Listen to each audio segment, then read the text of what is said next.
The creature had crossed long distances to reach this planet, and it had crossed them with a kind of confidence that came from habit. On other worlds it was simple. Choose a host. Slip into the nervous system. Take the wheel. Most species didn't even know it happened. Their minds were straightforward like clean hallways. A few instincts, a few memories, a few learned routes. The creature would settle in, guide the body towards safety and usefulness, and the invasion would feel, to the host, like nothing more than a day when everything suddenly made sense. Earth was supposed to be like that. Earth was supposed to be easy. The creature arrived on a winter night in the 1990s, because the information it had gathered suggested that the busiest transport depots offered the best cover. Loud places, moving places, places where no one looked too closely at anything for too long. It chose a subway hub beneath a city that glowed faintly with neon and streetlights. Down in the tunnels, air moved in long breaths.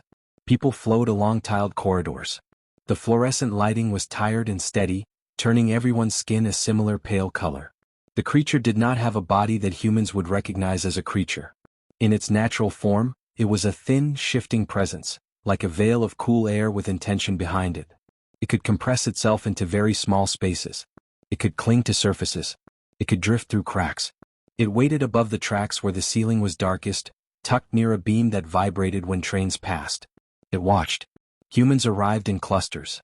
Some moved quickly, eyes forward, shoulders tense, clutching briefcases or plastic bags. Others moved in pairs, talking softly, laughing. A few sat alone on benches, staring at nothing. The creature had studied human behavior. It had learned their patterns. It had learned to look for the host that no one would miss, because starting with a low-risk host was always best. That was the rule. Then it saw him. He was on the far end of the platform, where the light was dimmer and the advertisements on the wall had been torn down to scraps of paper. He sat with his back against a pillar, wrapped in a worn coat that had seen too many seasons. A cardboard cup sat near his boots. People walked around him without looking. Sometimes someone tossed a coin without stopping. Most didn't. The man's face was calm in a tired way. Not asleep. Not alert. Just settled into the platform as if he belonged to it. The creature felt something like relief. This host would be easy. Quiet. Unnoticed. A perfect first test. It drifted down, almost playful in its confidence. It slipped into the space above the man's head and paused, tasting the warm electrical pattern of his brain. The creature had a simple method. It would identify the central thread, the primary set of functions. It would attach there. It would quiet anything that resisted. It would take control with gentle pressure, the way a hand guides a door closed. It entered. At first it felt familiar. Electrical pulses. Chemical signals. A steady rhythm that carried the body's needs. Then it found the first corridor of thought and it stopped. There was no clean hallway. There was a crowd. The creature had expected a single pathway, maybe a few branching choices. Hunger, cold, caution, hope. It had expected a mind like a map. Instead it found layers. Overlapping signals. Multiple tracks running at once. One part of the mind counting the seconds between trains.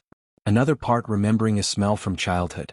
Another part rehearsing a joke that had once made someone laugh. Another part running through words like a prayer, not quite spoken but held close. The creature pulled back slightly, startled. It had never encountered this kind of density in a host. Not in any species it had taken. It tried again, more carefully, moving deeper, searching for the central thread. It touched something sharp. A memory flared, vivid and sudden. A kitchen with yellow curtains. A woman humming while she stirred a pot. A radio playing softly. A child at a table, drawing on a paper placemat.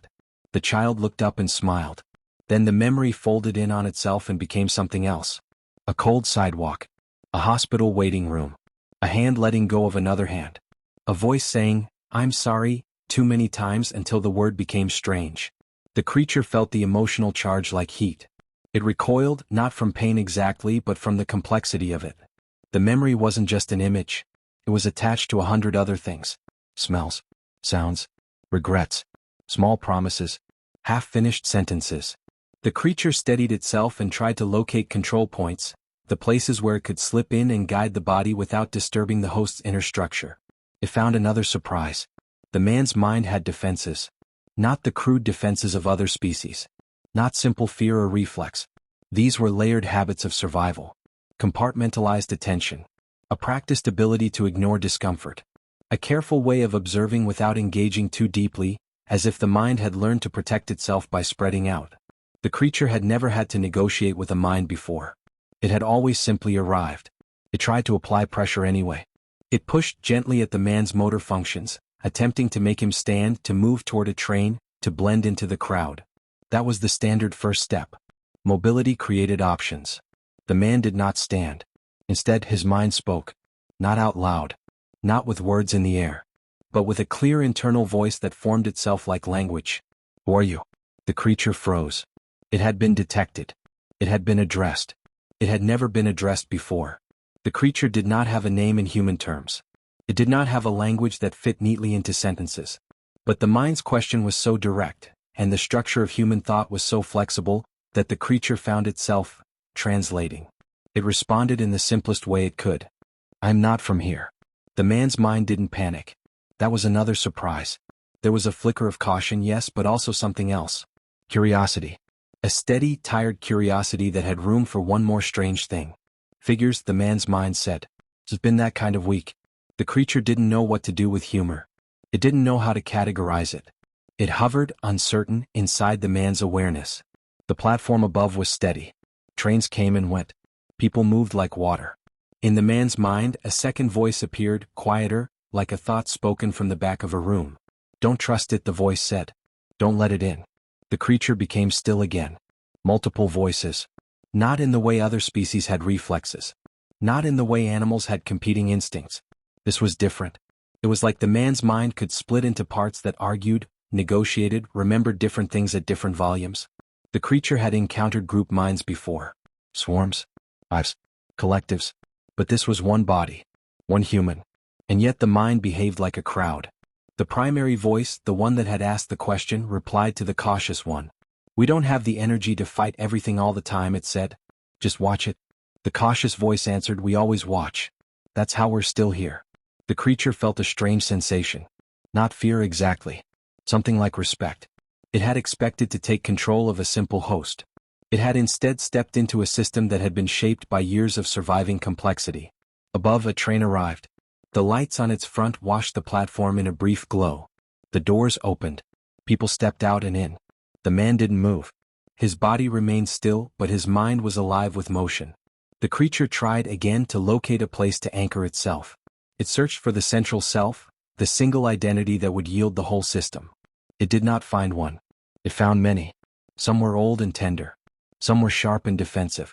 Some were small and hopeful, hidden like coins and couch cushions. Some were exhausted and blunt.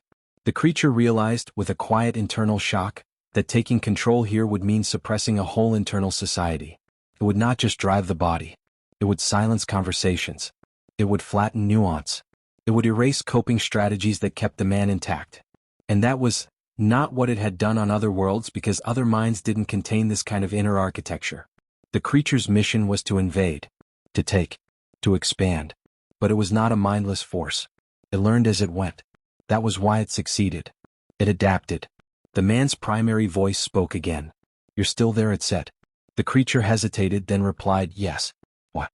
The voice asked. The creature considered. It could lie. It could attempt to distract. It could force control. Instead, it did something it had never done. It told the truth. I came to take your body. The cautious voice in the man's mind surged forward. I knew it, it snapped. Get out. The primary voice didn't shout. It didn't lash out. It just sat with the statement as if it were a strange fact someone had offered in conversation. It said finally. That's new. People usually just take my time. A third voice surfaced, softer, like a memory of kindness. Maybe it's lost, it suggested. The cautious voice responded immediately, everything's lost, until it hurts you. The creature felt the argument ripple through neural pathways. It was not just noise. It was a dynamic system of checks and balances. The creature had never encountered an individual mind that could debate itself with this level of structure. It realized that even if it succeeded in taking control of the body, it would not truly control the mind. The mind would continue to generate perspectives, resistance, reinterpretation. It might even turn the creature into part of its internal dialogue. The creature had invaded many species. It had never considered the possibility of being absorbed. The primary voice spoke again, calm but tired. Listen, it said. I don't have much. You can probably tell that. If you're here to take something, you picked the wrong guy. The creature strangely felt embarrassed. It replied, I thought you would be easy. The primary voice gave a small internal laugh. Easy is not the word I'd use. The cautious voice added, nothing about this is easy. Not even sitting still. The softer voice, the kind one, said, maybe it can leave. Maybe it can go. The creature drifted, still inside the mind, and looked at the man's life through the fragments available. Not as a voyeur, not as a thief, but as a learner. It saw the pattern of the last few years. Jobs taken and lost. Shelters and streets. Friends made and vanished. The constant negotiation with hunger and cold. The careful choices about which dangers to face and which to avoid. It saw something else too. A stubborn thread of humor. A refusal to become entirely hard. A habit of noticing small beauties even when they didn't fix anything. A musician on a platform, fingers numb but still playing a slow tune. A coffee shop window with warm light, seen from outside. A dog in a coat looking absurd and proud. These were small things, but they were held in the mind like treasures. The creature's purpose in its own culture was survival through control. It believed that taking the wheel was mercy. It brought efficiency. It prevented suffering by removing indecision. But here, in this human mind, indecision was not weakness. It was navigation through complexity. It was a form of intelligence. The creature felt its mission shift, not as a sudden change but as a gradual realization. Earth was not like other worlds. Humans were not like other hosts. To invade Earth would not be a simple project of controlling bodies. It would be an endless negotiation with inner worlds. It would be messy. It would require force. It would cause harm. And more than that, it might not even work. Not in a stable way. Humans might resist from within in ways the creature's species had never prepared for. The creature withdrew slightly, preparing to leave the mind when the primary voice spoke again. Are you still trying to take over? It asked. The creature answered honestly. No. The cautious voice, suspicious as ever, said, don't believe it. The softer voice said, wait. Listen. The primary voice said, why not? The creature paused, searching for words that would make sense in a human mind. Because you are crowded, it said. Because you hold many things at once. If I push you out of shape, you may break. And I do not want that. There was a quietness in the mind after that, as if even the cautious voice had paused to consider the unexpected gentleness. The cautious voice finally said, we've been broken before. We didn't like it. The primary voice replied, no, we didn't. The softer voice added, thank you for not doing it. The creature felt something unfamiliar. A warm pressure that wasn't hunger. A pull that wasn't instinct. Gratitude. It didn't know what to do with it, so it did what it knew. It made a decision. I will leave, it said. And I will not bring others, it added, feeling the importance of that promise. The primary voice responded, good. Earth has enough problems. The cautious voice, almost reluctantly, said, yeah. Go take over a vending machine or something. The creature didn't know what a vending machine was, but it sensed the humor and recognized it as a peace offering. It began to back out of the man's nervous system, careful not to disturb anything. It moved slowly, like someone leaving a room with sleeping children. As it withdrew, it felt the mind settle again. The internal voices returned to their familiar positions, still watchful, still alive. The creature hovered at the edge of the man's awareness, almost out, when it caught one last thought. Wait, the primary voice said. The creature paused. The voice continued, softer now. If you can hear me, do you have a name? The creature hesitated. Names on its world were not used like this. But it understood the request. A way to make sense of a strange encounter. It offered the closest thing it had. I'm called Sift, it said. The man's mind rolled the name around as if tasting it. Sift, it repeated. Okay, that's kind of cool. The cautious voice added, don't get sentimental. The softer voice said, it's okay to be a little sentimental. The primary voice spoke again, and the tone was almost friendly. If you're going, Sift, can you do one thing for me? The creature was surprised. What? The voice hesitated, then said, if you can nudge anything out there, not in my head, just small, can you nudge some kindness my way? The creature didn't fully understand how to do that. It could influence bodies if it occupied them. It could guide movement. It could push and pull at small physical systems if it concentrated. But it could try. It replied, I can try. The man's mind answered, that's all anyone can do. The creature slipped out of the human mind and returned to its own thin presence in the air. The platform was the same. The world moved on. But the creature felt different. It drifted upward toward the ceiling beam again, watching humans pass. It watched the man still sitting near the pillar, his cardboard cup beside him. The man's face looked the same, but his eyes were slightly sharper, as if he just had a strange conversation and was still deciding whether it had been real. Across the platform, a teenager in a puffy jacket dug through their backpack, then pulled out a small wrapped sandwich. They hesitated, glanced around, then walked toward the man. They set the sandwich gently beside the cardboard cup without saying anything. Then they hurried away, cheeks slightly red, pretending it hadn't happened. The man stared at the sandwich for a moment, then looked around as if trying to identify who had done it. He didn't see the teenager. The crowd had already swallowed them. He looked upward, not directly at the creature but into the space above, and he spoke out loud for the first time. "Well," he said quietly, "I'll take it." He unwrapped the sandwich slowly as if making sure it was real, then took a bite. The creature felt a flicker of satisfaction. Not control. Not conquest. Just a small shift in a direction that didn't harm anyone. Sif drifted away from the platform, up into the ventilation shaft where air flowed toward the surface. It moved through the city's underbelly like a sigh. It reached an access grate that opened onto a quiet alley behind the station. Night air hit it, colder and wider than the tunnels. Above, the sky was a dark bowl with a few faint stars. Streetlights cast soft circles on wet pavement. The creature considered its next move. The mission had been clear. Invade. Multiply. Establish. Now the mission felt wrong for this place. Not because humans were stronger in muscle. Not because their technology was unbeatable. The creature had seen worse defenses. But because the human mind was not a single door to be opened. It was a building full of rooms, and many of those rooms contained people talking to each other, keeping each other alive. To invade that would be to pick a fight with a whole inner city. And the creature, for perhaps the first time, felt that winning would not feel like winning. It made a choice. It would leave Earth. It would report back, if reporting back mattered anymore, that this planet was not suitable for their method. That humans were mentally complex in a way their species had not accounted for. That invasion would be unstable, costly, and cruel. Sif turned its attention toward the night sky, locating the faint pull of its vessel hidden beyond the clouds. Before it rose, it paused as if remembering something the cautious voice had said. Go take over a vending machine or something. Sif didn't know what a vending machine was, but it had seen bright boxes in the station corridors that swallowed coins and produced snacks. Just out of curiosity, it drifted back toward the entrance of the station and hovered near one of these machines, watching humans press buttons and receive small bags of chips. It focused gently just to see if it could. A row of snack spirals twitched slightly, then stopped. Sif tried again.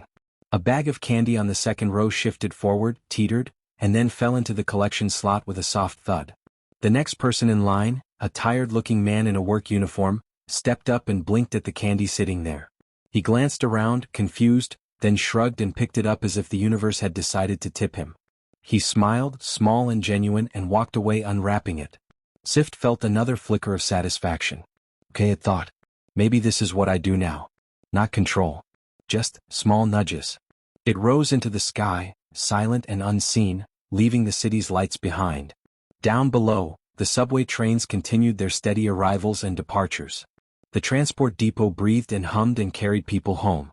On the platform, the homeless man ate his sandwich, then carefully folded the wrapper and tucked it into his pocket as if it was important not to leave a mess. He leaned back against the pillar and watched the tunnel, waiting for the next train. A few minutes later, he looked at the vending machine across the platform, saw the empty spiral where the candy had been, and chuckled to himself. Nice try, he said softly as if he was speaking to the world. But I'm not paying for invisible snacks. Then he paused, eyes narrowing thoughtfully. Unless, he added, you're the kind that comes free. He smiled again, a little wider this time, and shook his head as if he couldn't believe the thought he'd just had. Somewhere high above, Sif drifted into the clouds, and if it had a way of laughing, it might have. Because for the first time in its long invading career, it was leaving a planet not with a trophy, but with a strange new habit. A habit of kindness. And, apparently, a very small talent for giving away candy.